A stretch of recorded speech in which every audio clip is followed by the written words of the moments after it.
साठी केला होता अट्टहास शेवटचा दिस गोड व्हावा आता निश्चिंतीने पावलो विसावा खुंटली या धावा तृष्णेची या कवती कवाटे झाली या वेचाचे नाम मंगळाचे तेने गुणे आता निश्चिंतीने पावलो विसावा खुंटली या धावा तृष्णेची या तुका म्हणे मुक्ती परनिली नोवरी आता दिवसचारी खेळी मेळी आता निश्चिंतीने पावलो विसावा खुंटली या धावा तृष्णेची या वक्रतुंड महाकाय सूर्यकोटी समप्रभ निर्विघ्नं कुर्मे देव सर्व कार्येषु सर्वदा गुरुर्ब्रह्मा गुरुर्विष्णू गुरुर्देव महेश्वरा गुरुर साक्षात परब्रह्म तस्मयो श्री गुरुवे नमः आत्मा पुरासी केले समपंचम धामा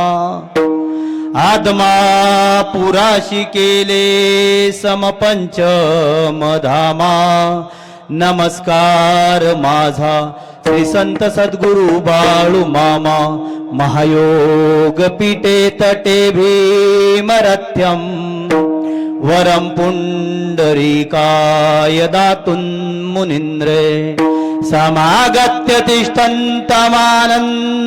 कन्दन् परब्रह्मलिङ्गं भजे पाण्डुरङ्गं पाण्डुरङ्गारो प्रथमा नमः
पांडुरंगा करू प्रथम नमन दुसरे चरणा संतांची त्यांच्या कृपादाने कथेचा विस्तारू बाबाजी सद्गुरु दास तुका ओम नमो ज्ञानेश्वरा करुणाकरा दयाळा तुमचा अनुग्रह लादलो पावन झालो चराचरी नमो सद्गुरु तुकया ज्ञान दीपा नमो सद्गुरु सच्चिदानंद रूपा नमो सद्गुरु भक्त कल्याण मूर्ती नमो सद्गुरु भास्करा पूर्ण कीर्ती सेवेलागी सेवक झालो तुमच्या लागलो निज चरणा अहो स्वामी तुकया देवा यावरी ना करावा वेरू याजसाठी केला होता अट्टहास शेवटचा दिस गोड व्हावा आता निश्चिंतीने पावलो विसावा खुंटली या धावा तृष्णेची या प्रस्तुत प्राप्त प्रसंगी कीर्तन रूपी सेवेकरता निवडलेला अभंग निरूपण रूपी सेवेकरता निवडलेला अभंग जगतमान्य संत जगमान्य संत देवमान्य संत संत मान्य संत वैराग्याचे मूर्तिमंत पुतळे असणारे वारकरी संप्रदायाच्या कलशस्थानी विराजमान असणारे जगद्गुरु श्रीमंत श्री तुकोबराय यांचा 4 चरणाचा अभंग माणसाने साध्यापासून साधनापासून साध्य प्राप्तीपर्यंत कसं जावं हा सांगणारा स्वतःचा अनुभव सांगणारा अभंग सेवेकरता निवडलेला आहे विठ्ठल विठ्ठल विठ्ठल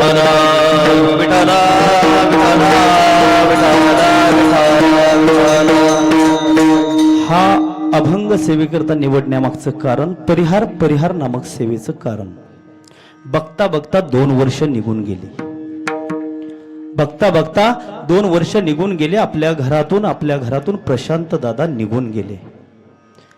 आले देवाची आहे म्हणा तेथे कोणाचे चालना. या उक्तीप्रमाणे संत तुकाराम महाराजांच्या अभंगातील एका चरणाप्रमाणे देवाच्या मनात आलं आणि प्रशांत दादा गेल्या 2 वर्षापूर्वी तुम्हा आम्हाला सर्व घरदाराला गावाला आपल्या सर्व प्रेमाच्या माणसाला सोडून गेले. एवढं सोपं नसतंय. प्रत्येक जण येतो आणि सांगून जातो आम्ही महाराज आम्ही तुमच्या कुटुंबाच्या दुःखात सहभागी आहोत. पाहुणे रावळे पै पाहुणे येतात आणि सांगून जातात. ते मयूर दादा असतील, आमच्या जयश्री ताई असतील, ते छोटी 2-3 वर्षाची मुलं असतील, श्राव्य आणि काय नाव शौर्य आणि श्राव्य असतील. पाहुणे रावळे आले असतील, मित्रमंडळी आले असतील आणि सांगून गेले असतील आम्ही तुमच्या दुःखात सहभागी आहोत. पण एवढं सोपं नसतं. जावे त्याच्या वंशात तेव्हा कळे त्या कुटुंबावर काय आघात झालाय हा शब्दात मांडण्या पलीकडचा आघात आहे.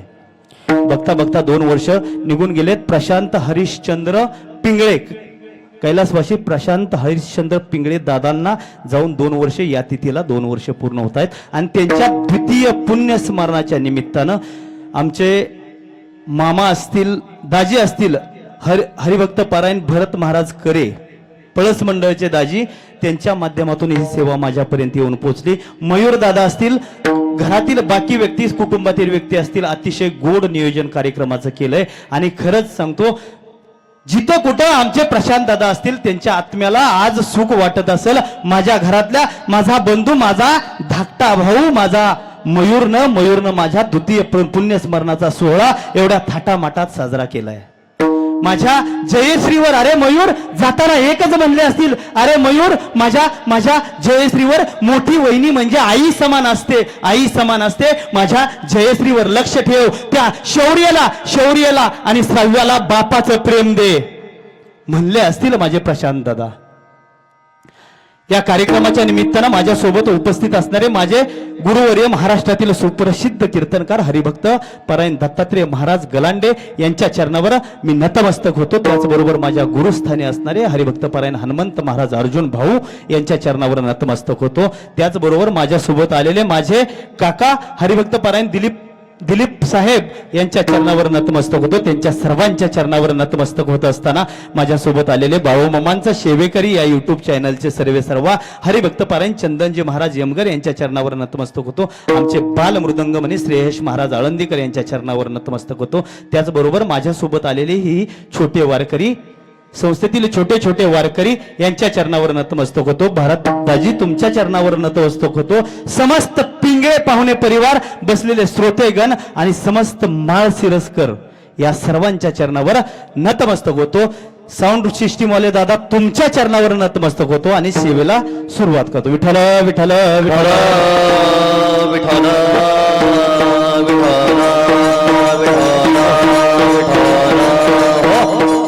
याजसाठी केला होता अट्टहास, शेवटचा दिस गोड व्हावा, आता निश्चिंतीने पावल विसावा, खुंटली या धावा तृष्णेची.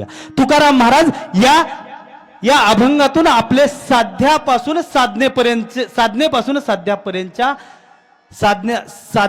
साध्यापर्यंतचा अनुभव सांगतात. अनुभव म्हणजे काय?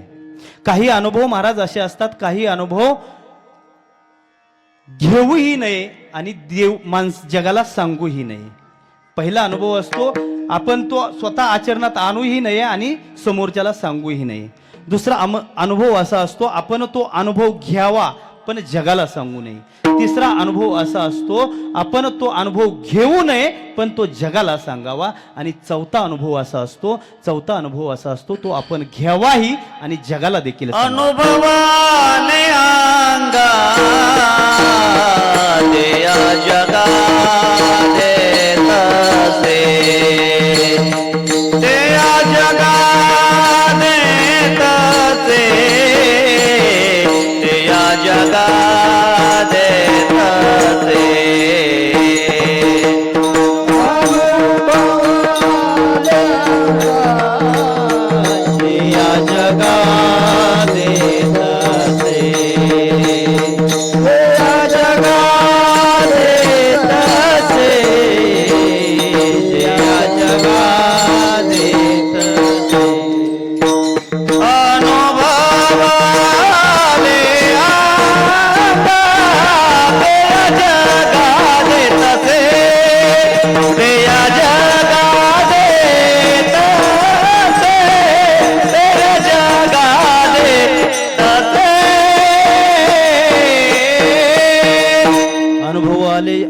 जे या जगात देत असे मी पहिला अनुभव सांगितला, घेऊही नये आणि जगाला सांगूही नये. जर समजा आपण व्यसन केलं आणि ते व्यसन केलं म्हणून पोलिसांनी आपल्याला काठीनं मारलं, तो अनुभव आपण स्वतः घेऊही नये आणि जगाला देऊही नये.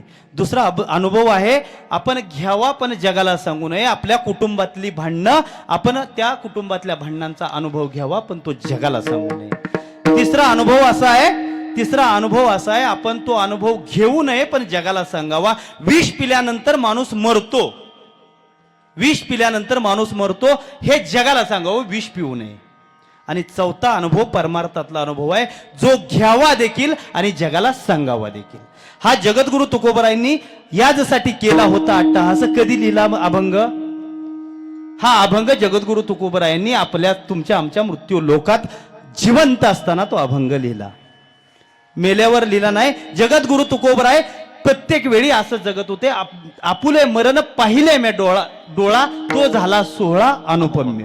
अशा प्रकारे जगद्गुरु तुकोबराय जगत होते. मला सांगा, जिवंत असताना यासाठी केला होता अट्टहास हा अभंग जगद्गुरु तुकोबरायांनी लिहिला.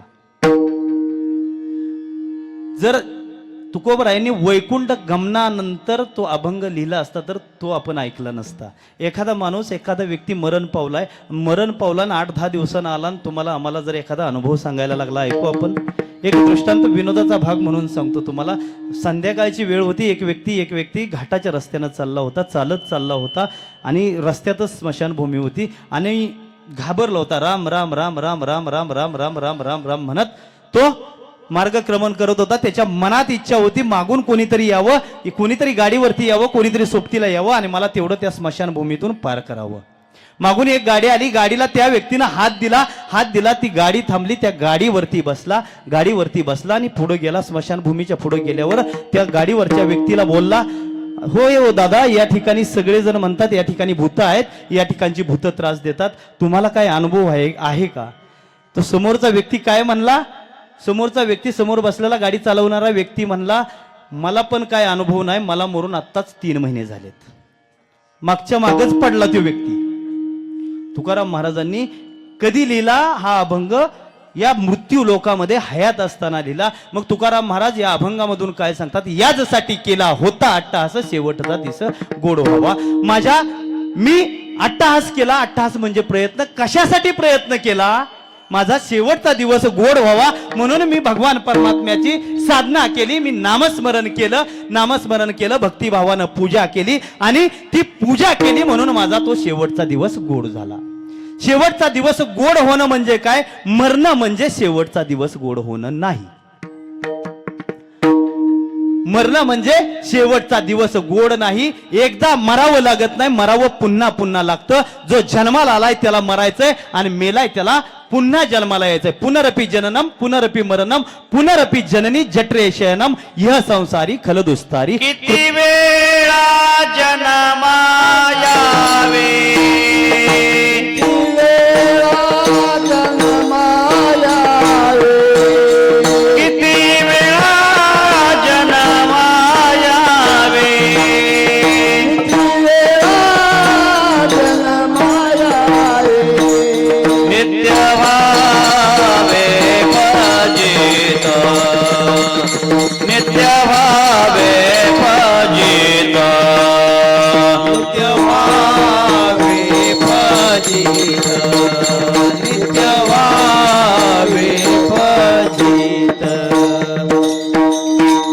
किती वेळा जन्मा यावे नित्य व्हावे फजित.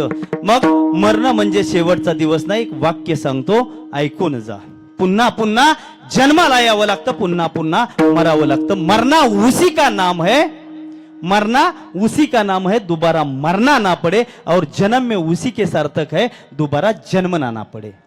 मरण त्याचं चांगलं आहे, परत मरावं लागलं नाही. आणि जन्म त्याचा चांगला आहे, पुन्हा पुन्हा जन्माला यावं लागलं नाही. मग तुकाराम महाराज काय म्हणतात? मी माझं मगाशी सांगितलं, आपुले मरण पाहिले मी डोळ्यात. जगद्गुरु तुकोबरायांनी आपलं मरण डोळ्यानं पाहिलं आणि जगद्गुरु तुकोबरायांना काय प्रयत्न केला?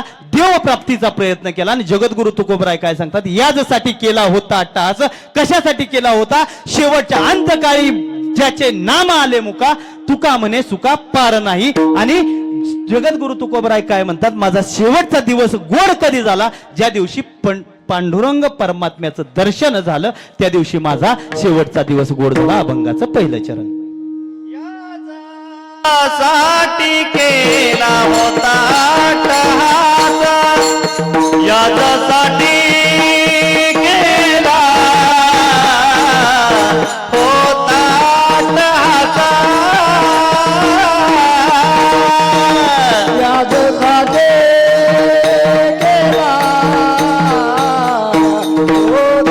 होता अट्टहास, याच्यासाठी केला होता अट्टहास, याच्यासाठी केला होता अट्टहास, शेवटचा दिस गोड व्हावा, याच्यासाठी केला होता अट्टहास, शेवटचा दिस गोड व्हावा. रामकृष्ण हरी आता निश्चिंतीने पावलो विसावा, आता निश्चिंतीने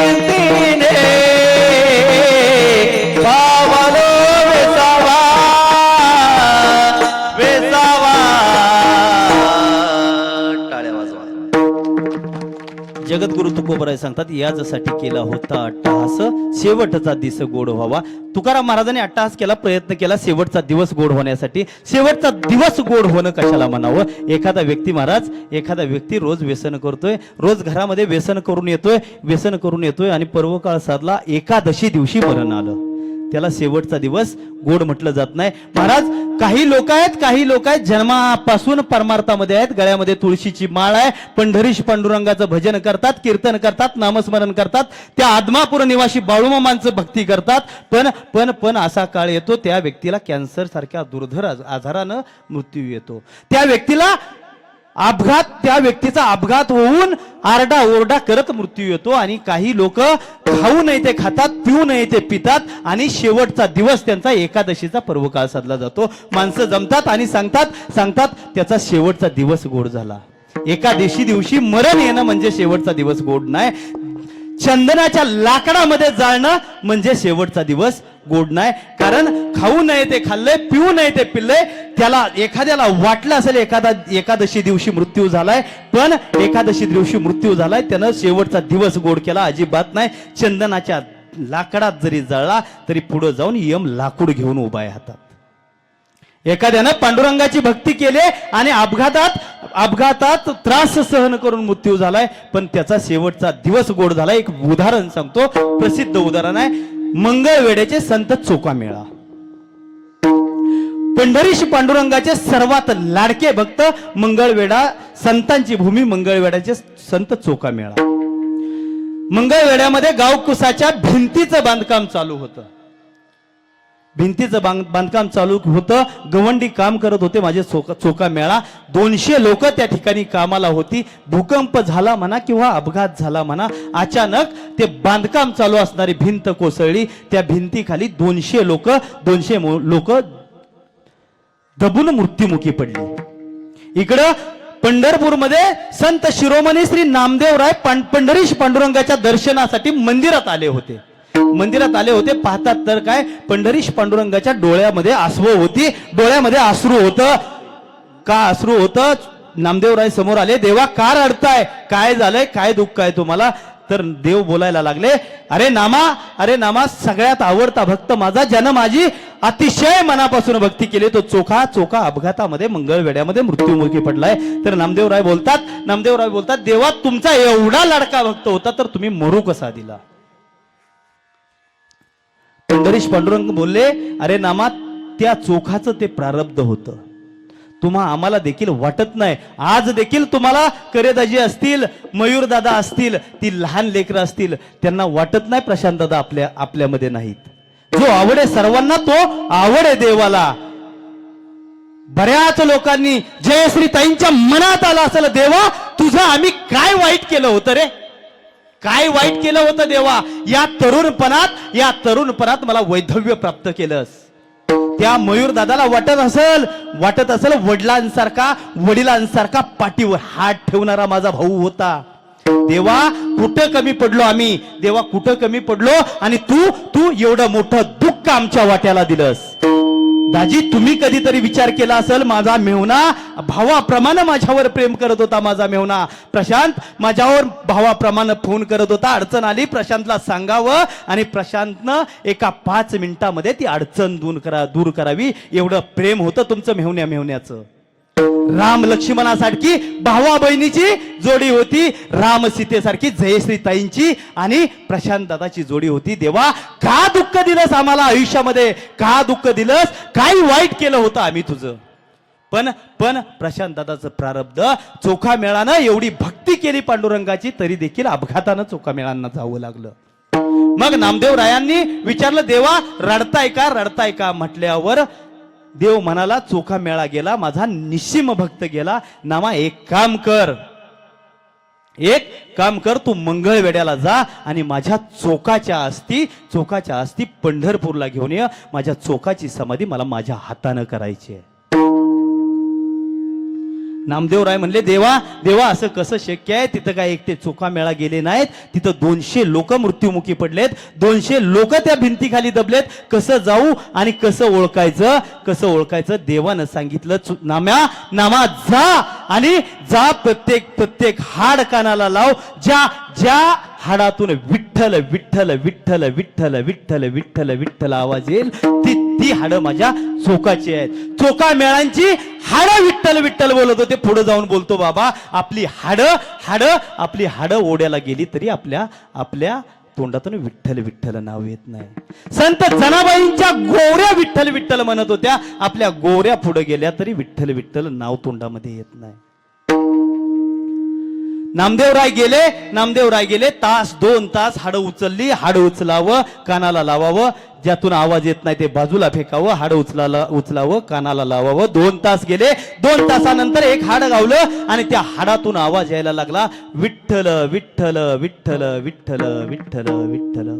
चोखा महाराज, नामदेव महाराज ते हाडं घेऊन पंढरपूरला आले, आणि पंढरपूरला आल्यानंतर चोखा मेळान ते हाडं देवाच्या जवळ दिली, आणि चोखा मेळांनी शेवटचा दिवस गोड केला. अपघाताने जरी जाणं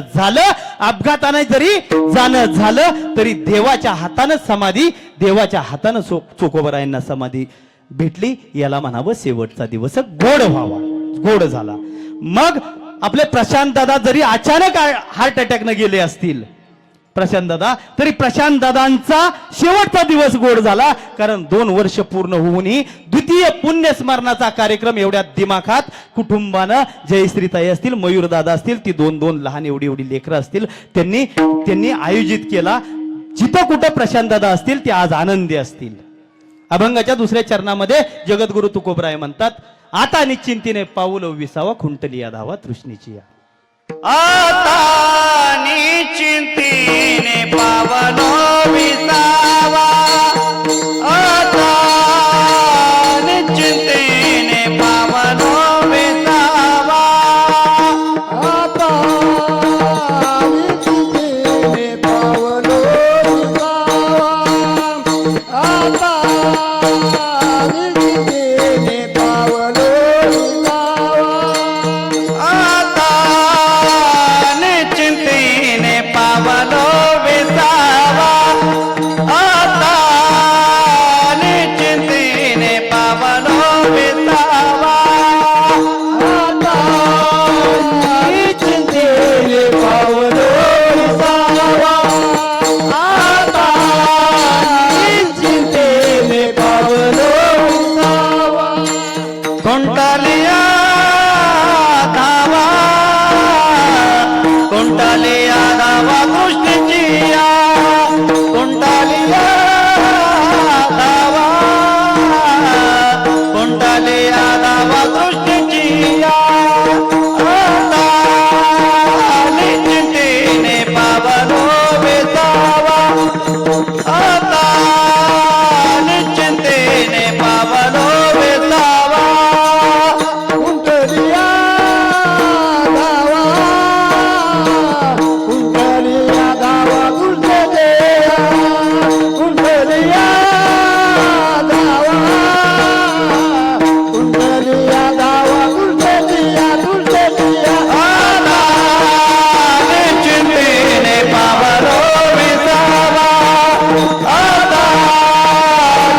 जोरदार. आता निश्चिंतीने पावलो विसावा खुंटली या धावा तृष्णेची. जगद्गुरु तुकोबराय अभंगाच्या दुसऱ्या चरणामध्ये म्हणतात, आता मी निश्चिंत झालो, आता मी निश्चिंत झालो, निवांत झालो. निवांत झालो. निवांत होणं कशाला म्हणावं दाजी? ज्याला ज्याला आज आहे त्यात समाधानी आहे त्याला निवांत म्हणावं. आता निवांत माणूस नाही. ज्याला 500 मिळतात त्याला 1000ची अपेक्षा आहे. ज्याला 1000 मिळतात त्याला 2000ची. ज्याला 2000 मिळतात 4000ची. 4000ची 4000 ज्याला मिळतात 8000. 8000 वाल्याला 16000. 16,000 वाला डायरेक्ट 51,000 वर जातोय.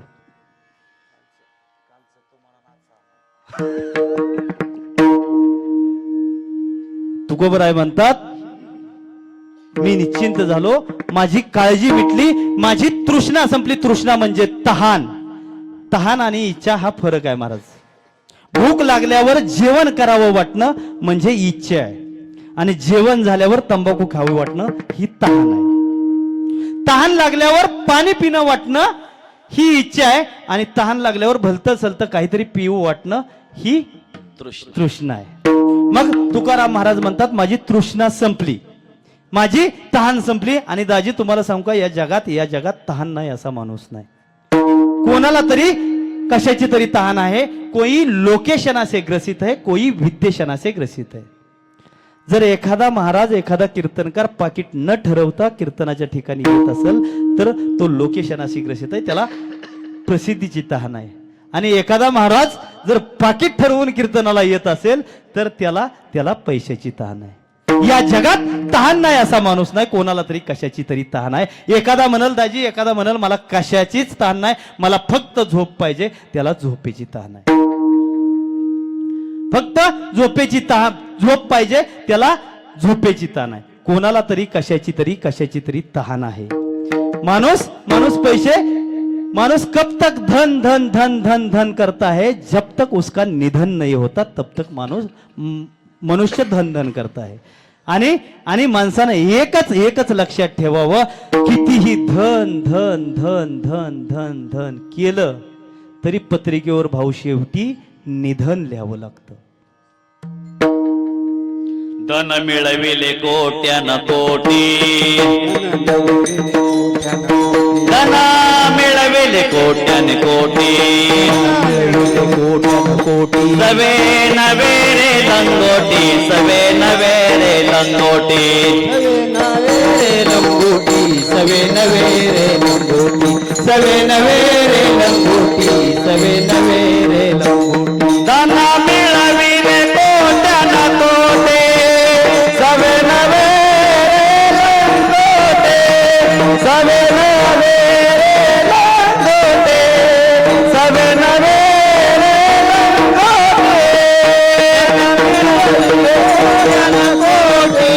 सवे नवे रे लंगोटी, सवे नवे रे लंगोटी, सवे नवे रे लंगोटी, सवे नवे लंगोटी. धन मिळवून कोट्याना कोटी, सवे नवे रे लंगोटी. कितीही कमावलं तरी इथंच ठेवून जायचंय. प्रत्येक माणसाच्या आयुष्यात 2 दिवस ठरलेले आहेत महाराज, एक येण्याचा आणि एक जाण्याचा. ज्याला येण्याचा दिवस मिळालाय त्याला जाण्याचा दिवस मिळालाय. ज्याचं बारसं झालंय त्याचं तीर्थ नक्की होणार आहे. आया है सो जाएगा राजा रंग फकीर, कोई सिंहासन चढ़ गया, कोई बांध गया जंजीर. महाराज म्हणतात, आलेल्या प्रत्येकाला जायचंय. अवतारांनी जन्म घेतला आणि अवतारांना सुद्धा आपलं अवतार कार्य संपून जावं लागलं. अवतार तुम्हा अवताराच्या राशी तो हा विटेवरी शंकर. अवतारांना सुद्धा जावं लागलं. मग लक्षात एकच ठेवा, बसलेले मंडळी, माळशिरस्कर पाहुणे मंडळी, एकच लक्षात ठेवा, अवतारांना जावं लागलं. आम्ही अवतावरली माणसं आहे. तुम्हाला आम्हाला जावंच लागल. अभंगाच्या 3ऱ्या चरणामध्ये जगद्गुरु तुकोबराय म्हणतात, कौतुक वाटे झाली या वेचाचे, नाम मंगळाचे तेने गुणे. मग मी काय केलं? मी अट्टहास केला. कशाचा केला? मी अट्टहास केला. शेवटचा दिवस गोड होण्याचा केला. शेवटचा दिवस गोड झाल्यावर झालं काय? झालं काय? आता निश्चिंतेने पावलो विसावं. मी निश्चिंत झालो. माझी धावा खुंटली, माझी तृष्णा धाव थांबली, माझी तहान संपली. आणि त्यामुळे काय झालं? कौतुक वाटे झाली या वेचाचे, नाम मंगळाचे तेने गुणे. मला त्या भगवान परमात्म्याच्या देवाच्या नावाचं कौतुक वाटायला लागलं. मला त्या पंढरीश पांडुरंगाच्या नावाचं कौतुक वाटायला लागलं. जगद्गुरु तुकोबराय म्हणतात. मग कौतुक वाटायला कसं लागलं? कौतुक वाटायला कोणी कोणी कौतुक केलं जगद्गुरु पंढरीश पांडुरंगाचं किंवा भगवान परमात्म्याचं? कोणी सतत नाम मंगळाचे तेने गुणे. माझ्या सतत त्या भगवान परमात्म्याचं नाव तोंडामध्ये यायला लागलं. एक प्रसिद्ध उदाहरण सांगतो. आळंदी निवासी श्री विठ्ठल पंत आणि माझ्या रुक्मिणी आई साहेब. जसे माझे प्रशांत दादा होते तसेच विठ्ठल पंत होते. विठ्ठल पंतांना वयाच्या 46व्या वर्षी अपत्य प्राप्ती झाली. पहिली निवृत्ती दादा नामक अपत्य वयाच्या 46व्या वर्षी संन्यास धर्म धारण केला. नंतर परत संसार धर्मात आले आणि वयाच्या 46व्या वर्षी अपत्य प्राप्ती झाली. प्रशांत दादांच्या आयुष्यात देखील महाराज तोच प्रसंग होता. प्रशांत दादाचं लग्न होऊन 7 वर्षापर्यंत अपत्य नव्हतं. घरातील कुटुंबातील आई वडील आहेत दादांचे. आईंनी कितीतरी नवस सायास केले असतील. हे देवा, त्या पंढरीच्या पांडुरंगाच्या समोर उभा राहिले असतील. अरे देवा, एकच मागणं मागते. माझ्या प्रशांतला एखादा मुलगा किंवा मुलगी होऊ दे. कितीतरी नवस सायास केले असतील. आणि सांगून जातो, विठ्ठल पंतांना वयाच्या 46व्या वर्षी अपत्य प्राप्ती झाली. आणि प्रशांत दादांना लग्न झाल्यानंतर 7 वर्षानंतर एवढी गोंडस सोन्यासारखी मुलं, शौर्य आणि श्राव्या नावाची 2 मुलं, एवढीशी. आणि नशीब बघा महाराज, 1 वर्षाची मुलं झाली. पहिला वाढदिवस साजरा केला आणि अचानक देवाचं बोलावून आलं प्रशांत दादाला. असंच झालं होतं माऊलींच्या आयुष्यात. त्या 4 भावंडाच्या, निवृत्ती, ज्ञानदेव, सोपान, मुक्ताबाई, या 4 भावंडांच्या आयुष्यामध्ये विठ्ठल पंत संन्यास धर्म सोडून परत संसार धर्मात आले. गुरुच्या सांगण्यावरून आले आणि माझ्या रुक्मिणी मातेच्या भक्तीमुळे त्यांना यावं लागलं. आणि अपत्य प्राप्ती झाली. अपत्य प्राप्ती झाल्यानंतर गावानं वाळीत टाकावं. मुलांवर जो ब्राह्मण समाजामध्ये उपनयन संस्कार होतो त्या संस्काराला देखील विरोध करावा. रुक्मिणी आईसाहेबांनी आणि विठ्ठल पंतांनी गाव चावडीवर जावं आणि विचारावं, आम्ही काय केलं म्हणजे आमच्या मुलांना इतर मुलांसारखं वागून द्याल? तर त्या गाव चावडीनं सांगितलं, तुम्हाला एकच पर्याय आहे. तुम्हाला इंद्रायणीच्या डोहात देहांत प्रायचित्त करावं लागल. ह्या माझ्या श्राव्याच्या वयाची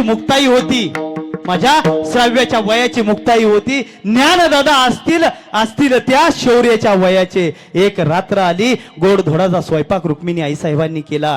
गोडधोडाचा स्वयंपाक केला. 4 मुलांना जेवू घातलं. आपण जेवल्या. आणि निवृत्ती दादा जरा थोर होते निवृत्ती दादा. आणि दोघंही रडतायत. विठ्ठल पंतांच्या डोळ्यामध्ये आसवा आहेत, रुक्मिणी आईसाहेबांच्या डोळ्यामध्ये आसवा आहेत. निवृत्ती दादानं बघितलं, आई काय झालं? बाबा काय झालं? अरे निवृत्ती, तुम्हाला समाजामध्ये माणूस म्हणून जगावं म्हणून गावकऱ्यांनी आम्हाला देहांत प्रायचित्त करायची शिक्षा दिली. आणि लेकुराचे हित वाहे माऊलीचे चित्त. आईबाप होते.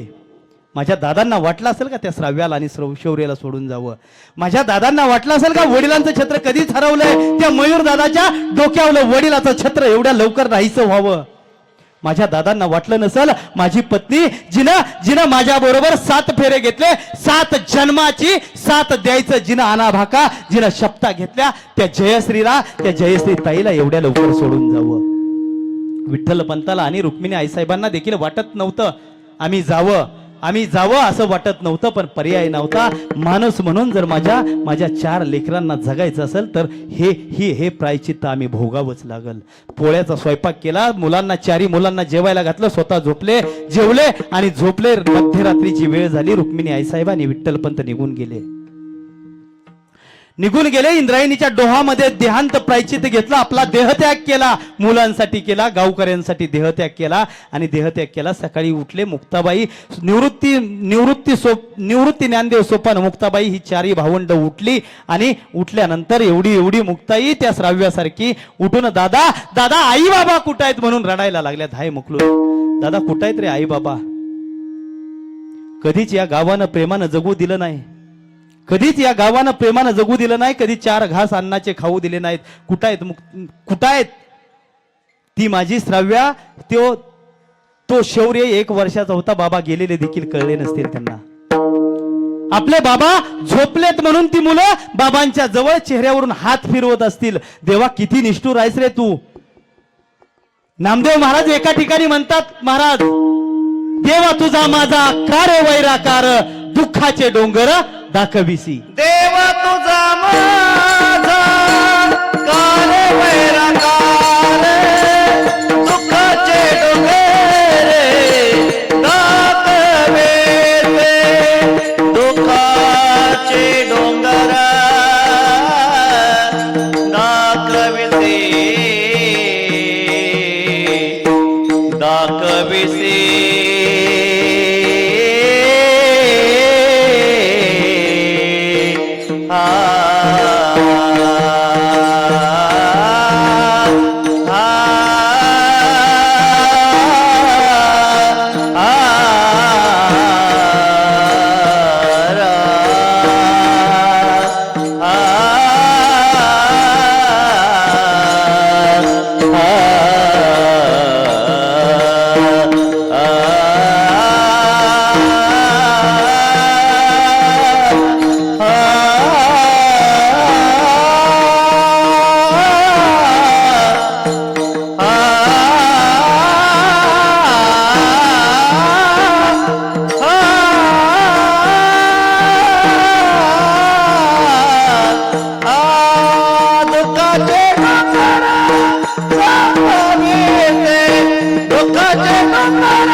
देवा तुझा माझा कार्य वैराकार, दुःखाचे डोंगर धाकविसी, बळे बांधून या देशी काळ हाती. ऐसे काय चित्ती आले तुझ्या देवा, तुझ्या मनात असं काय आलं, तुझ्या मनात असं काय आलं. शौर्य दादाला आणि श्राव्य ताईला, माझ्या मयूर दादाला पोरक करून गेलास.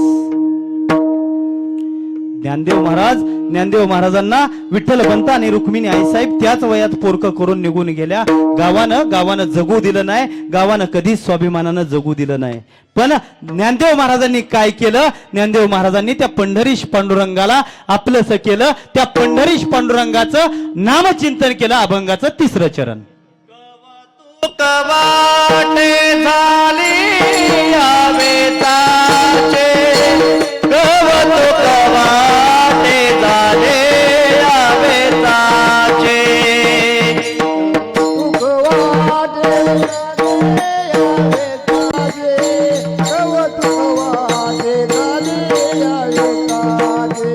नाम मंगळाचे तेने गोणे, नाम मंगळाचे तेने गोणे, नाम मंगळाचे तेने गोणे, नाम मंगळाचे तेने गोणे. आता निश्चिंतेने पावलो वेसावा, आता निश्चिंतेने पावलो वेसावा, आता निश्चिंतेने पावलो वेसावा, आता निश्चिंतेने पावलो वेसावा, निश्चिंतेने पावलो विसावा, आता निश्चिंतेने पावलो विसावा, आता निश्चिंतेने पावलो विसावा, आता निश्चिंतेने पावलो विसावा,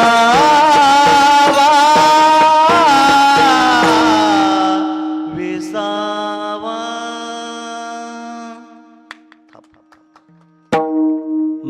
मरण हा शेवटचा दिवस गोड होणं नाही आणि जाणं जाणं सर्वांनाच तुम्हा आम्हाला सर्वाला जायचंय. मग जाणं कसं असावं तुम्हाला सांगतो. जाणं कसं असावं. आमच्या गावामध्ये महाराज, आमच्या गावामध्ये एका मुलानं आपल्या बापाची हाडं काशीला घेऊन गेला. मला म्हणाला, महाराज बापाची हाडं काशीला घेऊन गेलो. मी म्हणलं का र, कशासाठी काशीला घेऊन गेला. म्हणला महाराज त्या नालायकाच्या हाडाचा वारा देखील परत महाराष्ट्रात नाही आला पाहिजे. एवढं तिरस्कृत जीवन नसावं माणसाचं. माणसाचं जीवन कसं असावं, माणसाचं जीवन कसं असावं एक सुंदर उदाहरण सांगतो तुम्हाला. माणसाचं जाणं कसं असावं सुंदर उदाहरण सांगतो. कोर्ट सगळ्यांनी बघितले. कोर्टाला दरवाजे किती असतात, किती असतात बाबा, एक. कोर्टाला दरवाजा एक असतो आणि कोर्टाला त्या दरवाजातून ये जा ते एकाच दरवाजातून होते. जज जातो त्या कोर्टाचा, जज जातात ना, जज साहेब जातात, पाठीमागे 2 पोलीस असतात, पुढे 2 पोलीस असतात. सन्मानानं त्या दरवाजातून नेलं जातं, सन्मानानं दरवाजातून नेलं जातं. आणि तुम्हाला सांगतो सन्मानानं नेऊन त्यांना त्यांच्या आसनावर, त्यांच्या सिंहासनावर, खुर्चीवर बसवलं जातं आणि त्याच कोर्टाच्या दरवाजातून आरोपीला नेलं जातं. जजला नेलं जातं, जज साहेबांना नेलं जातं, ते सन्मानानं नेलं जातं आणि आरोपीला नेलं जातं हातामध्ये बेड्या टाकून. पाठीमागं पण 2 पोलीस असतात आणि पुढे 2 पोलीस असतात. कशासाठी, सन्मानासाठी नसतात, पळून जाऊ नये म्हणून असतात. मग तुम्हाला एक सांगू संतांचं जाणं त्या जज सारखं असतं. देव येतो आणि सन्मानानं संतांना घेऊन जातो आणि तुमचं आमचं जाणं त्या कैद्यासारखं असतं. मरावं वाटतं का? एखाद्या 80 वर्षाच्या बाबांना म्हणावं, बाबा मरावं वाटतं का? बाबा म्हणतं तर मरावं वाटत नाही. का मरावं वाटतंय, पण नातवंडाचं लगीन एकदा डोळ्यानं पाहिलं की मी मराय मोकळा. आणि घरातली म्हणते ती म्हातारं जाऊ द्या आणि मग तारीख काढू. आपण तारीख काढायचो परत म्हातारामध्ये आधी जायच. एवढं तिरस्कृत जीवन नसावं. मरावं कोणालाच वाटत नाही, पण मरणं हा सृष्टीचा नियम आहे. उत्तमाचे ओरे कीर्ती मागे, कीर्ती मागे, उत्तमाचे ओरे कीर्ती मागे. तुका म्हणे का मरणाची तरे, उत्तमाची ओरे कीर्ती मागे, उत्तमाचे ओरे कीर्ती मागे, उत्तमाचे ओरे कीर्ती मागे, उत्तमाचे ओरे कीर्ती मागे, कीर्ती मागे, उत्तमाचे ओरे कीर्ती मागे. तुका म्हणे एका मरणीची सरे, उत्तमाची ओरे कीर्ती मागे. मरावं कोणाला वाटत नाही. गेले दिगंबर ईश्वर विभूती, राहिल्या त्या कीर्ती जगा माझी, राहिल्या त्या कीर्ती जगा माझी, राहिल्या त्या कीर्ती जगा माझी. काय महाराजांनी सांगितलं आणि मीही तेच सांगितलं. तुका म्हणे एका मरणीची सरे, उत्तमाची ओरे कीर्ती मागे. मरण असं असावं, पाठीमागं आपलं नाव लोकांनी काढावं, पाठीमागं नाव काढावं. प्रशांत दादांचं आज द्वितीय पुण्यस्मरण आहे, तरी देखील घरातली एकही व्यक्ती त्या व्यक्तीला, घरातली सोडा, मित्रमंडळी असतील, पाहुणे मंडळी असतील, एवढं लोभनीय व्यक्तिमत्व होतं, एवढं मायेचं व्यक्तिमत्व होतं. येणाऱ्या प्रत्येकाला जीव लावावा त्या प्रशांत दादांनी. एवढं प्रेमळ व्यक्तिमत्व होतं. गेले दिगंबर ईश्वर विभूती, राहिल्या त्या कीर्ती जगामागे. जायचं तुम्हा आम्हाला सर्वांना जायचंय. आया है सो जाएगा राजा रंग फकीर. मुखात सुखाची साखर ठेवणी, जोडली जन्माची नाती. रामाच्या रूपात जपला माणूस, मारुती रायाची छाते. वाघाचे लेलाने कपाळे टेळा तो, ओझेड अंधारासाठी. भनक बेतेचे नवाते भावाते आभाळ रे माझ्या पाटे देवोनी किनारा मनाच्या होडेचा सारंग हरपला माझा आनंद आनंद आनंद हरपला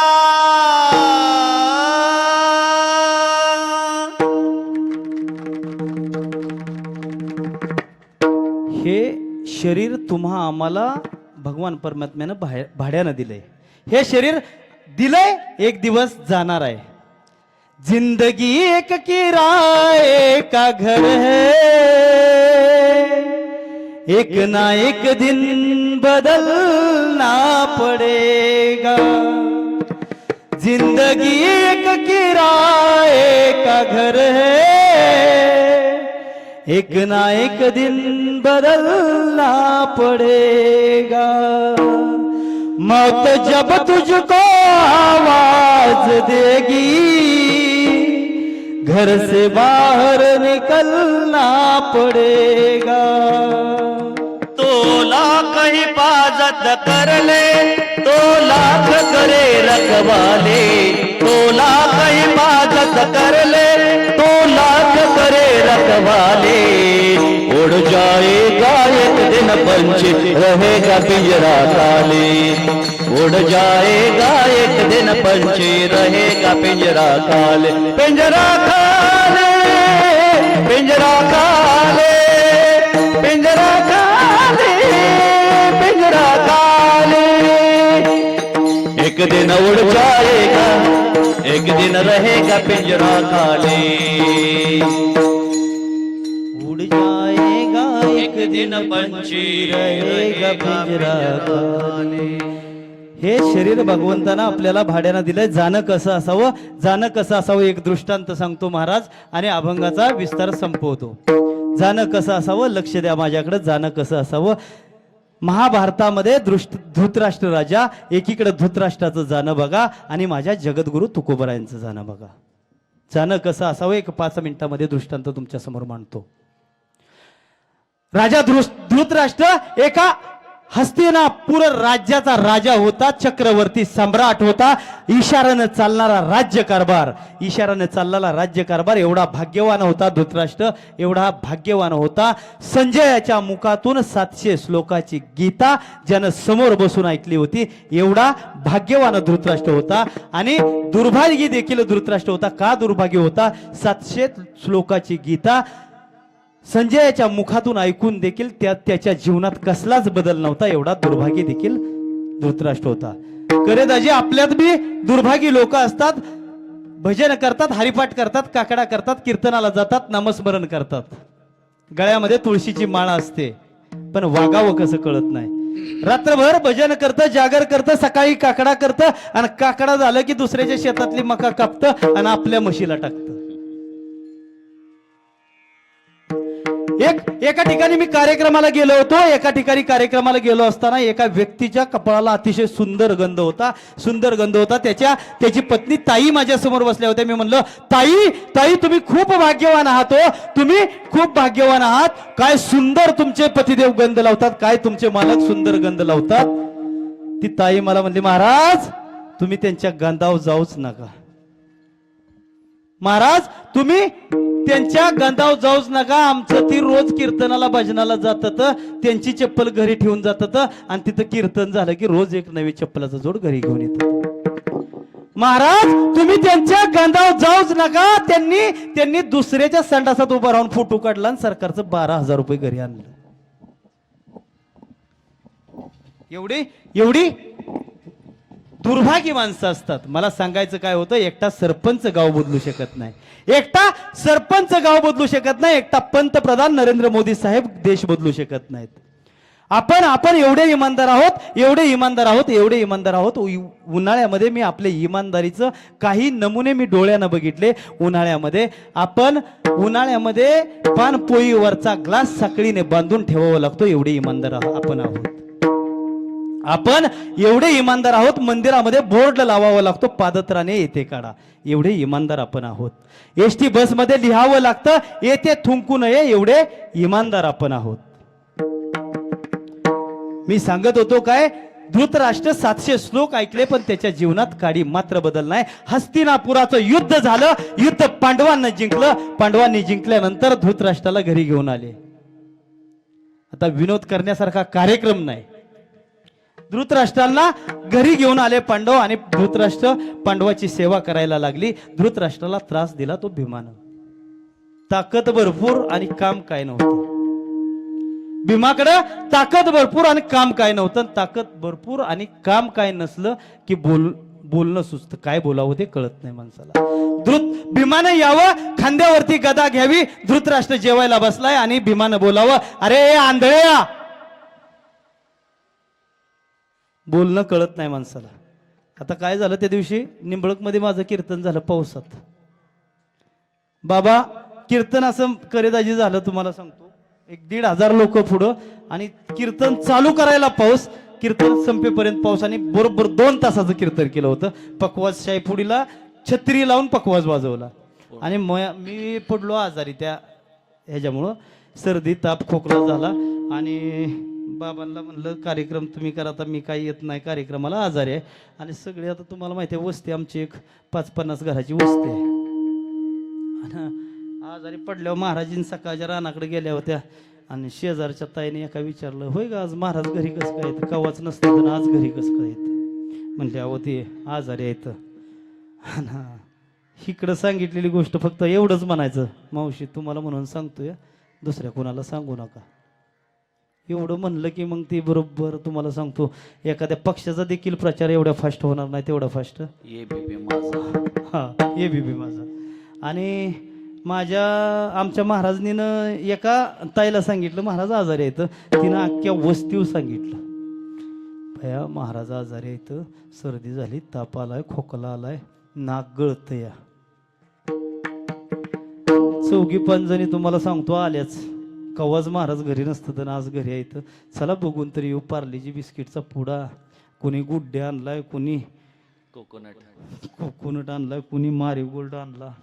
आले असं गाडी लावायची, शेड आहे, पुढं मोठा दरवाजा आहे आणि दरवाजात महाराज. मी म्हणलं ओरडू नको, मी हाय अजून. अहो काय झालं महाराज? काय नाही म्हणलं, थोडंसं सर्दी ताप खोकला आलाय. एकीनं असा इथं हात लावला, म्हणली लय अंग इस्त्यावानी तापलंय. दुसरीनं हातात धरला, म्हणली 100च्या वर जा गेलाय. तिसरी म्हणते अंगाला हात लावून देना, जणू काही एमडी MBBS असल्यासारखं त्या तिघींनी मला चेक केलं. चौथी तेवढी तुम्हाला सांगतो अशी दरवाजात गप उभं राहिली होती. मी म्हणलं असू दे, तुम्ही लगेच डॉक्टर होऊ नका, मी उपचार घेतलाय, होईल लवकर बरा. ती चौथी तिकडून म्हणली महाराज काय झालं? मी म्हणलं ताप आलाय, आणि ताप आलाय सांगून सांगून मनस्ताप यायला लागलाय. ती काय म्हणली माहिती आहे का महाराज? बघा बाया महाराज, महाराज बघा बाया, परवा दिवशीच आमचा पाहुणा असल्यास तापानं मेलाय. म्हणलं उठ उठ, 5 रुपयाचा बिस्किटचा पुडा घेऊन आली, बिस्किट खाऊस तरी जगू दे, मी जगलास तरी बोल म्हणलं. माणसाला बोलणं कळत नाही. मला सांगायचं काय होतं, बोलणं कळत नाही. एक एक एक एक महिला, एक ताई तिच्या नवऱ्याला दवाखान्यात घेऊन गेली, डॉक्टरकडे घेऊन गेली. डॉक्टरच्या समोर बसवलं. डॉक्टरनं विचारलं काय होतं, डॉक्टरनं चेक केलं आणि डॉक्टरनं सांगितलं बाबा तुम्ही जेवण वेळेवर करा आणि गोळ्या औषधं वेळेवर घ्या, तुमची तब्येत ठीक होईल. त्या बिचारीनं गप बसावं का नाही मावशाव? त्या बिचारीनं गप बसावं. ती डॉक्टरच्या पुढंच बोलली, बघा मी घरीच सांगत होती वेळेवर जेवण करत जा, वेळेवर जेवण करत जा, वेळेवर गोळ्या औषधं घेत जा. ऐकत नाही, आणि ऐकलं नाही की असं डॉक्टरच्या मड्यावर पैसे घालावं लागतात. ही कुठं म्हणली? डॉक्टरच्या पुढं. बोलणं कळत नाही. तसंच त्या भीमाला ताकद भरपूर आणि काम काय नव्हतं, त्यामुळे बोलणं कळत नव्हतं. भीमानं यावं, खांद्यावरती गदा घेऊन यावं, धृतराष्ट्र जेवतोय आणि म्हणावं, ए आंधळ्या तू हे जे खातोयस ना ते आमच्या तुकड्यावर जगतोय. आम्ही कुत्र्याला जशी अर्धी चतकूर भाकरी खायला घालतो तसं तुला 1, 1.5, 2 भाकरी खायला घालतो. याच्यापेक्षा तुझ्या लेकी आमच्या आयुष्यात अजिबात काही किंमत नाही. तू जे हे तुकडे मोडतोय ते तुझ्या 100 कौरवाच्या रक्ताने माखलेले तुकडे आहेत. असं बोलायचा एक दिवस तो धृतराष्ट्र त्या बोलण्याला कंटाळला. धृतराष्ट्र बोलण्याला कंटाळला. रात्रीची वेळ होती. रात्रीच्या वेळी धृतराष्ट्र निघाला आणि तुम्हाला सांगतो कितीही झालं तरी माणूस बोलण्याला कंटाळतो. तुम्ही सांगा मला मावशी हो, एखादी मुलगी तुमची इथं माळशिरस इथं सदाशिवनगर मध्ये दिली आणि सदाशिवनगरच्या तो कंटाळा एक दिवस वनामध्ये जायला निघाला. वनामध्ये गेला असता त्या वनाला आग लागली. वनामध्ये आग लागली. आंधळा धृतराष्ट्र इकडं पळावं परत आगीतच जायचा, पडायचा. एकेकाळचा सम्राट, एका राज्याचा राजा, चक्रवर्ती सम्राट इशाराने चालणारा राज्यकारभार धृतराष्ट्र कसा मेला? आगीत फुरफुळून मेला. दुसरीकडे माझ्या तुकोबरायांचं जाणं बघा. माझ्या तुकोबराय वयाची 42 वर्षे या मृत्यू लोकामध्ये राहिले. 42 वर्ष तुकोबरायांनी त्रास सोडून कधीच काही सहन केलं नाही. तुकोबरायांना 42 वर्ष लोकांनी त्रास सोडून काहीच दिलं नाही. तुकोबरायांनी कधीच लोकांचं काही वाईट केलं नव्हतं. मंबाजी बुवानं बोराटीच्या काट्यानं मारावं, त्या शिवबा कासाराच्या बायकोनं उकळतं पाणी अंगावर फेकावं, तरी देखील तुकोबरायांनी त्यांना एका शब्दानं अदवा बोलू नये. हे माझे तुकोबराय होते. तुकोबरायांना लोकांनी त्रास दिला, एवढा त्रास दिला. तुकोबरायांना गावातल्या लोकांनी एवढा त्रास दिला. एक दिवस तुकोबरायांना म्हणावं लागलं, कोपला पाटील गावीची ही लोक आता मज भिक कोण घाली. एवढा त्रास दिला तुमच्या आमच्यासाठी, तुमचा आमचा माथा सुधारावा म्हणून तुकोबरायांनी गाथा लिहिली, पण तुमच्या आमच्या वाईट वात्यानं ती गाथा पाण्यात बुडवली. तुकोबरायांना त्रास असह्य झाला. एक ना एक दिवस तुम्हाला सांगतो, कितीही शोषिक माणूस असला एक ना एक दिवस त्रास असह्य होतो. तुमच्यातली एखादी मुलगी एखाद्या ठिकाणी नांदते, सासरच्या लोकांचा रोज त्रास आहे 100% तिला एक ना एक दिवस तो त्रास असह्य होतो. कधीतरी माळशिरसच्या बाजारला ती जावी, माहेरचं कोणतरी भेटावं आणि तिनं म्हणावं, चुकवा माझा जाच तुमच्या पडते पाया हो. आता जाच राहिलाच नाही, वेळ संपत आलाय, त्यामुळे नाही आता बाकीचं लय काय बोलत नाही. जाच राहिला नाही. पहिला सासूरवास होता, आता सुनवास आहे. करेदाजी खरंच सांगतो, आपण ती त्यांची ताकद तवाच ओळखाय पाहिजे होती. कधी माहिती आहे का, आपण इकडून 1000 माणसं घेऊन गेलो, ती वाघीण एकटी आली होती. महाराज त्या दिवशी आपण पुण्यात गेलतो, आळंदीला गेलो आम्ही एके ठिकाणी मुक्कामाची सोय झाली आमच्या, आणि लय मोठं पॅकेज असणारा माणूस, आणि असं बसलो आम्ही 5-6 जण होतो. असं किचन समोर आहे, असा हॉल आहे. हॉलमध्ये त्या घराचा मालक आमच्या शेजारी बसला आणि किचन मधनं असं केलं, हो का इकडे बघा माझ्याकडं, कसं केलं असं. ती बी उठलं गेलं, काय ग. मी ऐकतोय, यांचं नव्हतं लक्ष, पण मी काहीच नाही म्हणली. महाराज लोक आलते, तरी पण ह्या बोटात माझ्या ताकद किती आहे बघायची होती. आता सासूरवास राहिला नाही, आता सुनवास आहे. आमची मंडळी महाराजीन मला म्हणली, कीर्तनाला जाताना नेहमी देवाच्या पाया पडून जात जा. मी म्हणलं का? म्हणली नेहमी कीर्तनाला जाताना देवाच्या पाया पडून जात जा. म्हणलं काय होतं त्यानं? म्हणली देवाच्या पाया पडून गेल्यावर कामं चांगली होतात, संकट येत नाहीत. मी बी गप बसावं का नाही. माझा स्वभाव आता तुम्हाला माहिती आहे, आजच आता हे असं चाललंय कीर्तन, माझा स्वभाव विनोदी. म्हणलं 2016ला 1.5 लाखाचा डीजे, चांगला 20,000चा घोडा, अख्ख्या गावातल्या देवाच्या पाया पडलो होतो. म्हणलं देवानं दिलं काय? नाही बोलत आता. अख्ख्या गावातल्या देवाच्या पाया पडलो होतो, पण देवानं तू दिली. आता माझा देवा विश्वास राहिला. मग मला सांगायचं काय होतं, गावानं त्रास दिला, तुकोबरायांना एवढा त्रास दिला, आणि तुकोबरायांना एक दिवस म्हणावं लागलं, देवाला निरोप दिला तुकोबरायांनी, तुम्ही सनकाधिक संत म्हणविता कृपावंत, एवढा करा उपकार, सांगा देवा नमस्कार. तुका म्हणे मज आटवा मज मूळ लवकरी पाठवा अनाथ अपराधी पतिता आगळा परिपाया वेगळा नका करू. देवाला निरोप धाडला तुकोबरायांनी. आता देवा सहन होत नाही. अनाथ अपराधी पतिता आगळा परिपाया वेगळा करू नका. ज्यांनी 4092 अभंगाची गाथा लिहिली त्यांच्या 10 अभंगावर आपण 3 मजलं उभा केलं. ते तुकोबराय स्वतःला अनाथ अपराधी म्हणतात.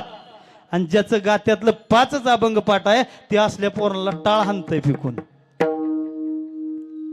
जाणतं होत असताना नेमतं होणं गरजेचं आहे.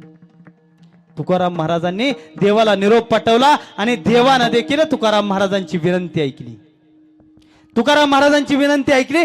देव तुकाराम महाराजांना न्यायला आला. देव बोलायला लागला. देव तुकाराम महाराजांच्या झोपडीत आला. कोप मोडकी पाहुणे घराशी आजी आले ऋषिकेशी काय करू उपचार कोप मोडकी जर्जर अशी भावना तुकोबरायांची झाली. त्या झोपडीत पंढरीश पांडुरंग भगवान संत तुकोबरायांना न्यायला आले. आणि तुम्हाला सांगतो एखादा मंत्री यावा आणि बंगलं मोठं सोडून एखाद्या झोपडीत जावं त्या झोपडीला किंमत येते. तशी त्या तुकोबरायांच्या झोपडीची किंमत वाढली. दरदरीत पाण्या माझी रांदेल्या कन्या खाऊ आणि एक छान वाचलेलं वाक्य सांगतो महाराज. वाचलेलं जे हौशेनं बांधलं जातं त्याला हौस म्हणतात. जे हौशेनं बांधलं जातं त्याला हौस म्हणतात. जिथं हवा खेळती असते त्याला हवेली म्हणतात. जिथं भिंतीला सुद्धा कान असतात त्याला कान म्हणतात. जिथं होम हवन असतं त्याला होम म्हणतात. जिथं माणूस हप्ते भरून फ्लॅट होतो त्याला फ्लॅट म्हणतात. आणि जिथं भूमीवर पडल्याबरोबर झोप लागते त्याला झोपडी म्हणतात. झोपडी असावी पण मनाची श्रीमंती असावी. किती श्रीमंती असावी? भाकरी बरोबर भूक असावी, अंथरुणाबरोबर झोप असावी आणि पैशाबरोबर दान असावं. भाकरी आहे भूक नाही दरिद्री. अंथरूण आहे झोप नाही दरिद्री.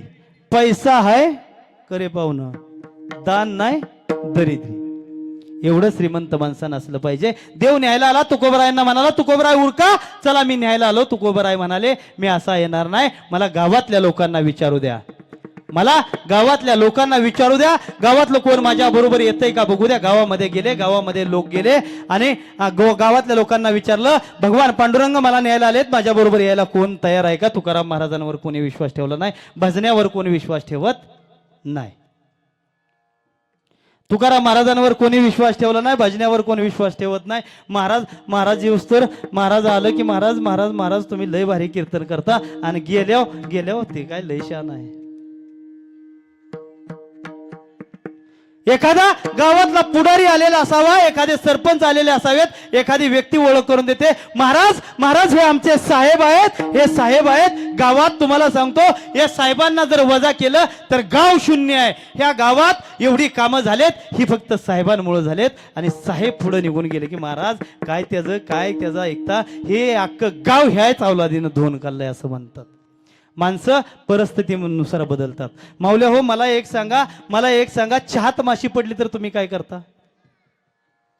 चहा फेकता का माशी फेकता? आणि तीच माशी जर तुपात पडली तर नुसती फेकत नाही, आधी चोखता मग फेकता. त्याला म्हणतात मक्खी चूस. मक्खी म्हणजे माशी आणि चूस म्हणजे चोखणे. आधी चोखता आणि मग फेकता. माशीच्या पकाला लागून देखील तूप वाया जाऊ नये.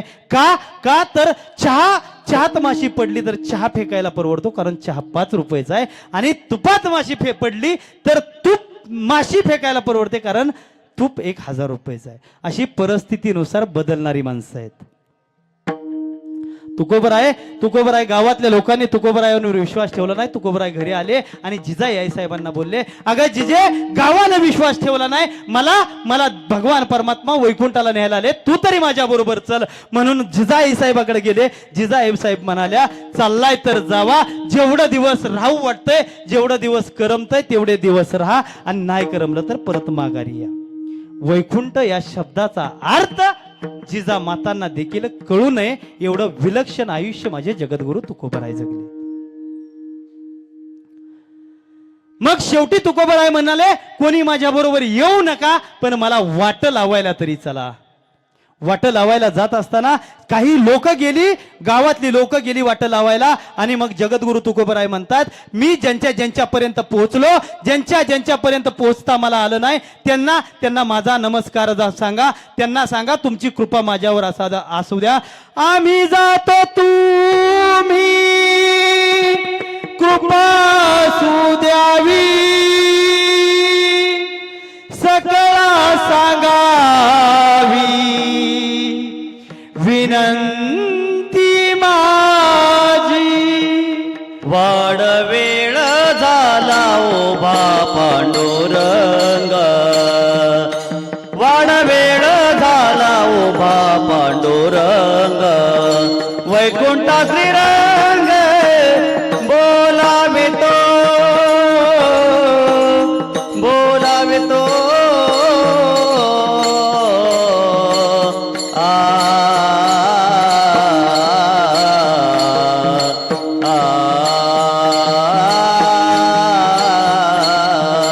वैकुंठा श्रीरंग बोलावे तो, वैकुंठा श्रीरंग बोलावे तो.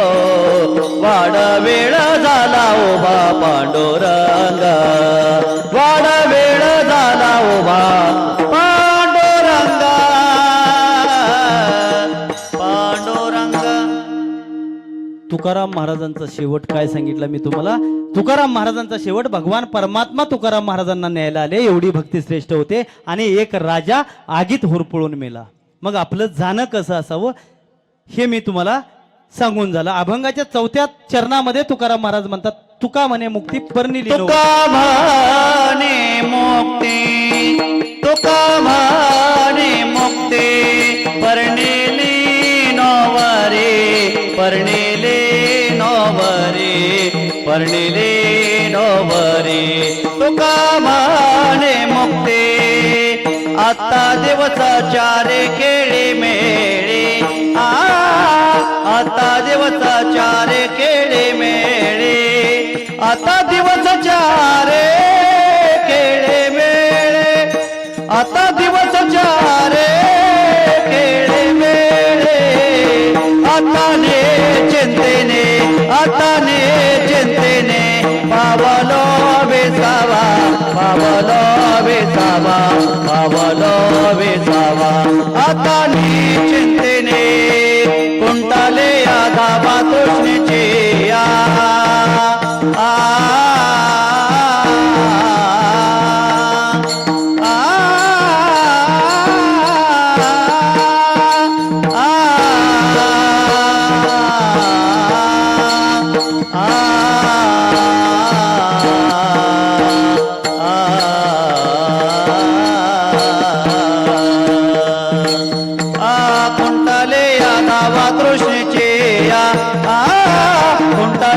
धावा तृष्णेचे या, कुंटलिया धावा तृष्णेचे या, कुंटलिया धावा तृष्णेचे या.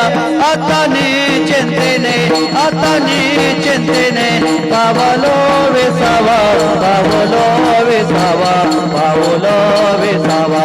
आता नि चिंतेने. तुका म्हणे मुक्ती परनेली नोवरी, आता दिवस चारी खेळी मे. तुकाराम महाराज काय म्हणतात अभंगाच्या शेवटच्या चरणामध्ये, थोडंसं भावार्थ घेऊन, चरणाचा भावार्थ घेऊन करूया. तुकाराम महाराज म्हणतात, मुक्तिरूपी स्त्री आमची दासी झाली, मुक्तिरूपी स्त्री आमची नवरी झाली. आणि त्याच्यामुळं नवरी झाली. मग मुक्तिरूपी स्त्री नवरी होणं म्हणजे काय तुम्हाला सांगतो. आपल्याला जर जातीचा दाखला मिळवायचा असला, जातीचा दाखला मिळवायचा असला तर आपल्याला जातीनं सरपंचाच्या घरी जावं लागतं. असले सरपंच साहेब मूडवर तर दाखला देतील, नसले तर म्हणतील परत या. पण आता मला सांगा करे पाहुणं, सरपंचाकडे जातीचा दाखला मिळतोय, जर सरपंचच आपली बायको झाली, सरपंचच आपली बायको झाली तर काय गरज आहे का त्या गोष्टीची चिंता करायची, दाखला मिळवायच्या. तसं तुकाराम महाराज म्हणतात, आता आता मी निश्चिंत झालो आणि मुक्तिरूपी स्त्री माझी नवरी झाली आणि तिच्या बरोबर आमचा संसार सुखाचा झाला. कोणाला तरी मुक्तीची चिंता आहे, कोणाला तरी पैशाची चिंता आहे. ज्याच्या पायाची दाशी लक्ष्मी झाले त्याला पैशाची चिंता करायची गरज आहे का? पाय लक्ष्मीच्या हाती तिसी यावे का कुलती. याप्रमाणे चौथ्या चरणामध्ये तुकोबराय सांगतात, मुक्तिरूपी स्त्री आमची दासी झाली आणि त्याच्यामुळं इथून पुढचं आयुष्य आता मी निश्चिंत झालो आणि माझी तृष्णा थांबली आणि इथून पुढचं आयुष्य मी सुखानं जगायला मोकळा झालो. विठोबा रखुमाई, विठोबा रखुमाई, विठोबा रखुमाई. फुलं वाटायला सुरुवात करा. हा विठोबा रखुमाई. सर्वांनी भजन करा, हाताने टाळी आणि मुखाने भगवंताचं नाम घ्या. विठोबा रखुमाई, विठोबा रखुमाई, विठोबा रखुमाई. आई गेल्याशिवाय आईची किंमत कळत नाही आणि बाप झाल्याशिवाय बापाची किंमत कळत नाही. या जगात आई गेल्याशिवाय आईची किंमत कळत नाही, बाप झाल्याशिवाय बापाची किंमत कळत नाही. ज्ञानोबा माऊलींनी, संत साहित्यांनी बाप सांगितला, कवींनी कविता केल्या बापावर, व्याख्यात्यांनी व्याख्यानं केली बापावर, धडे बापावर. साने गुरुजींनी श्यामची आई लिहिली. बाप तुम्ही आम्ही महाराष्ट्रानं आडगळीत टाकलाय. बाप नावाचा पात्र आपण आयुष्यामधून मायनस केलंय. शाळेत जाताना आई मला 1 रुपया दे ग म्हटल्याबरोबर पाकिटातून 1 रुपया काढून देणारी आई तुम्हा आम्हाला सगळ्याला लक्षात आहे. पण 2 लाख रुपये शाळेची फी भरायची असावी, खिशामध्ये बापाच्या 1 रुपया नसावा. 1 रुपया खिशामध्ये नसताना दुसऱ्याकडून व्याजाने पैसे काढून आपल्या मुलाची शाळेमध्ये फी भरणारा बाप तुम्ही आम्ही विसरलोय. 2 वेळच्या जेवणाची चिंता करते, तिला आई म्हटलं जातं. आई मला भूक लागले ग म्हटल्याबरोबर जेवणाचं ताट पुढं सारते. ती आई तुमच्या माझ्या सगळ्यांच्या लक्षात आहे. पण तुमच्या माझ्यासाठी हाडाची काढं, रक्ताचं पाणी, हाताचा पाळणा करून तुमच्या माझ्यासाठी 10 एकराची जमीन कमवून ठेवणारा बाप तुमच्या माझ्या लक्षात नाही. बाप आपण आयुष्यातून मायनस केलाय. का मायनस केलाय बाप? प्रत्येकानं बाप सांगितला चिडखोर, संतापी, व्यसनी, मारझोड करणारा हाच बाप प्रत्येकाने रेखाटला. आपल्या घरातल्या मुलाला आईनं सांगावं, पप्या अभ्यास कर बाबा मारतील, शाळेत जा बाबा मारतील, दंगा मस्ती करू नको बाबा मारतील, टीव्ही पाहू नको बाबा मारतील, बाबा मारतील, बाबा मारतील, बाबा मारतील. एवढंच त्या आईनं त्या पप्प्याला सांगितलेलं असतं. त्यामुळे त्या मुलाच्या फक्त लक्षात बाबा हा प्राणी फक्त मारायसाठी जन्माला आलाय हे लक्षात असतं. जेवढं प्रेम आईवर मुलं करतात तेवढं प्रेम बापावर मुलं करत नाहीत. सुख दुःख असतील आईला सांगतील, भांडणं झाली आईला सांगतील, कुठली अडचण आहे आईला सांगतील. पण बापाजवळ बापाच्या सोबत मूल कधी प्रेमानं बोलत नाही. का बापावर ही वेळ आली? अहो काय केलंय त्या बापानं तुमच्या माझ्यासाठी रक्ताचं पाणी, हाडाची काढं केले त्या बापानं. दिवाळीचा सण आला करेदाजी, दिवाळीचा सण आला. तुमच्या माझ्या बापानं आईला साडी घेतली, मुलीला कपडे घेतली, दोन्ही मुलांना कपडे घेतली. लक्ष्मी म्हणून आईला साडी घेतली, मुलीला कपडे घेतली, दोन्ही मुलांना कपडे घेतली. पण या सगळ्यांना कपडे घेत असताना त्याच्या अंगावरचं फाटकं 50 रुपयाचं बनील ज्याला बदलायला जमलं नाही ना, तो बाप होता. माझ्या डोळ्यातली आसव कुणी मायेनं पुसताना, माझ्या डोळ्यातली आसव कुणी मायेनं पुसताना, उरीहून का दाटतो या गोष्ट बापाची सांगताना उरीहून का दाटतो या गोष्ट बापाची सांगताना त्याच्या फटक्या सदर्याला किती ठिगळं जोडली आली उभ्या आयुष्याला त्यानं कशी कातर लावली आली मला कसंच होत या कुणी बाबा म्हणताना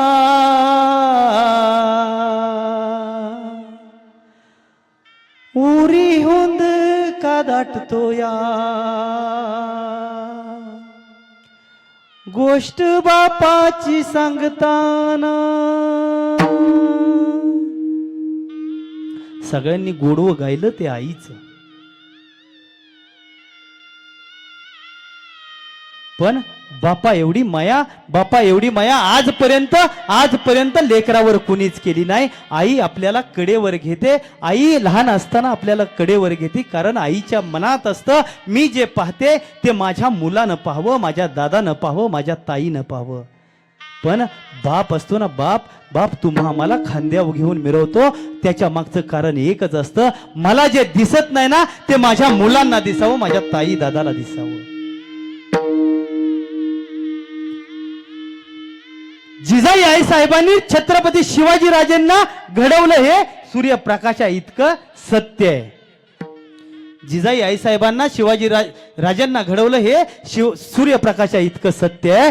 पण शिवाजी राजांचं स्वराज्याचं स्वप्न पूर्ण करण्याकरता शिवाजी महाराजांचं स्वराज्याचं स्वप्न पूर्ण करण्याकरता छत्रपती शहाजी राजेंनी मोगलांच्या दरबारात हातापायात बेड्या घालून घेतल्या हेही तेवढंच खरं आहे. जिजाई आईसाहेबांना लक्षात ठेवत असताना छत्रपती शहाजी राजेंचं कर्तव्य विसरून चालणार नाही. किती प्रेम करतो बाप. अहो बघा शौर्याकडं आणि श्राव्याकडं किती स्वप्न रंगवले असतील प्रशांत दादांनी त्यांच्या बाबतीत. किती आनंद झाला असेल त्या दोन्ही मुलांचा जन्म ज्या दिवशी घरात झाला. 7 वर्ष पोटाला मूलबाळ नाही, संतान नाही, घर दुःखी होतं. अचानक तुम्हाला सांगतो एवढी चांगली चाहूल लागली मुलं जन्माला येणार आहेत घरात. जयश्रीताई गरोदर असण्याची बातमी ज्या दिवशी प्रशांत दादांच्या कानावर पडली असेल काय आनंद झाला असेल आठवा. 9 महिने 9 दिवसांनी त्या चिमुकल्या बाळांचा जन्म झाला. दोन्ही जुळी बाळा आहेत. किती स्वप्न रंगवले असतील. अरे 7 वर्ष पोटी संतान नव्हती, देवानं दिलंय, भरभरून दिलंय. एका वेळी 2, एक मुलगा एक मुलगी. माझी ताई माझा दादा एवढी सुंदर गोंडस मुलं, बाहुली सारखी माझी ताई आहे.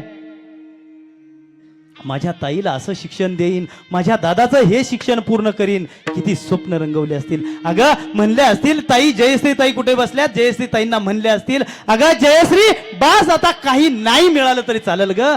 एवढी सोन्यासारखी 2 लेकरं पदरामध्ये घातली देवानं, काही नाही मिळाली तरी चालेल. एवढी सोन्यासारखी 2 लेकरं पदरामध्ये घातली देवानं. आता कुठं संसार सुरू व्हायला लागला होता.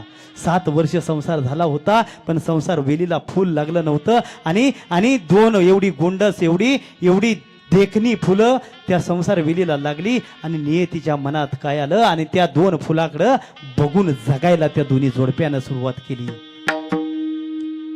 मयूर दादाला कधीतरी म्हणले असतील प्रशांत दादा, अरे मयूर काळजी करू नको, बापासारखी काळजी घेणारा तुझा भाऊ तुझ्या पाठीमागं आहे.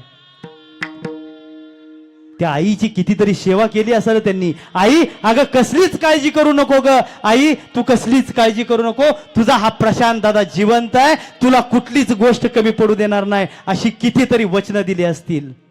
त्या जयश्री ताईंना कितीतरी वेळा सांगितलं असेल, जयश्री तू काही काळजी करू नको ग, तुझा हा नवरा तुझा मालक कधीच तुझ्या आणि माझ्या 2 लेकराच्या मयूर दादा असतील, आई साहेब असतील यांच्या पोटाला कधी चिमटा बसवून देणार नाही. वाटलं तर मी एखाद्या जवळ घाण राहीन, कशी ही परिस्थिती आली, एखाद्या जवळ घाण राहीन, पण तुम्हा दोघांना, तुम्हा कुटुंबाला कधी कुठल्या गोष्टीची कमी पडून देणार नाही.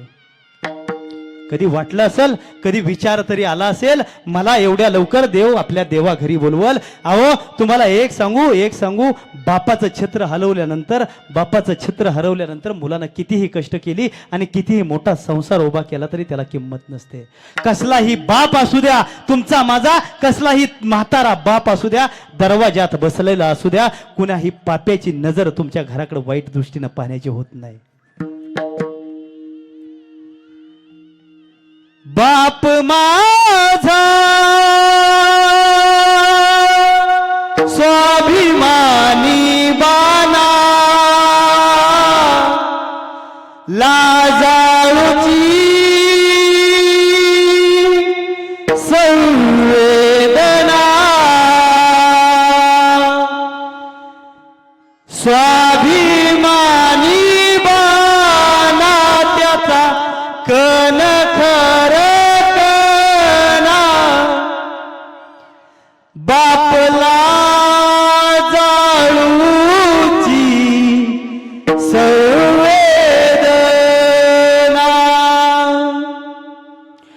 बाप तलवार ढाले, बाप पेटती मशाले, बाप जगतो म्हणून घर झोपत खुशाल, त्याची पहाडाची छाती, त्याच हृदय गुलाब, बाप जगतो म्हणून घर झोपत खुशाल. बाप माझा स्वाभिमानी बाना, लाजाळूची संवेदना. किती स्वाभिमानी बाप होता, काय कळत असेल त्या श्राव्याला आणि शौर्याला. बाबा गेले तेव्हा बाबा झोपलेत म्हणून तोंडावरून हात फिरवत असतील. आज देखील माझ्या पाठीमागं त्यांच्या बाबांचा फोटो लावलाय, पण बाबा काय असतो, बाप काय असतो तेच माहित नाही त्या लेकरांना. करे दाजी, विनंती आहे तुम्हाला माझी, सर्वांना, पाहुणे मंडळी असतील, पाहुणे मंडळी असतील, एवढा चांगला त्या मुलांचा सांभाळ करा, एवढा चांगला सांभाळ करा. त्या मुलांनी असं कर्तृत्व गाजवलं पाहिजे. जिथं कुठं माझे प्रशांत दादा असतील तिथं त्यांना समाधान वाटलं पाहिजे. माझं कुटुंब असेल मयूर दादा, माझी विनंती आहे तुम्हाला, पोटच्या मुलांप्रमाणे त्या श्राव्यावर आणि शौर्यावर प्रेम करा. जिथं कुठं शरद दादा असतील तिथं त्यांच्या मनाला वाटलं पाहिजे, देवा तू मला घेऊन गेलास, पण माझ्या माग माझा एवढा जीवाभावाचा लक्ष्मणासारखा भाऊ तू माझ्या माघारी ठेवलास. माझ्या लक्ष्मणानं माझ्या मुलांची काळजी घेतली. एवढं प्रेम त्या मुलांवर करा. माझी वेळ संपली आहे.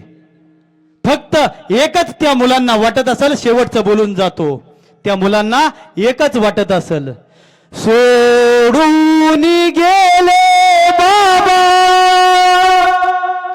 आम्हाला कराना,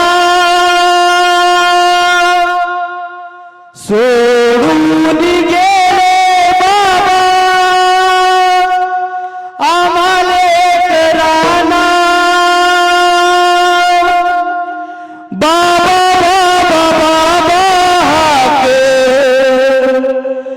मारू मी कुणाला, बाबा हाक मारू मी कुणाला.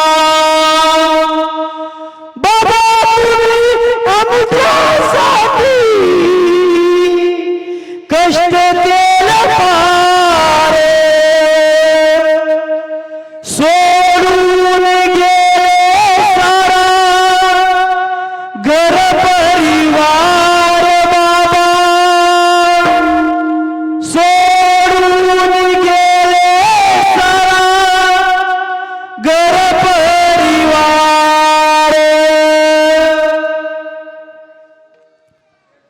झालेली सेवा पंढरीश पांडुरंगाच्या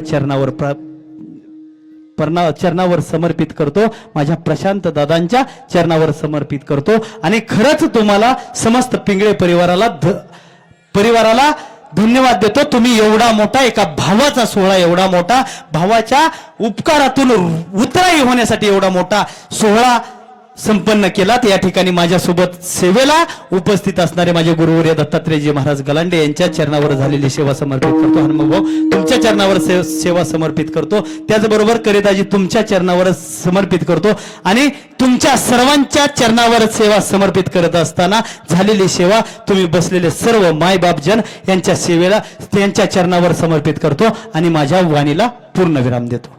ज्ञानेश्वर माऊली ज्ञानराज माऊली तुकाराम तुकाराम तुकाराम तुकाराम तुकाराम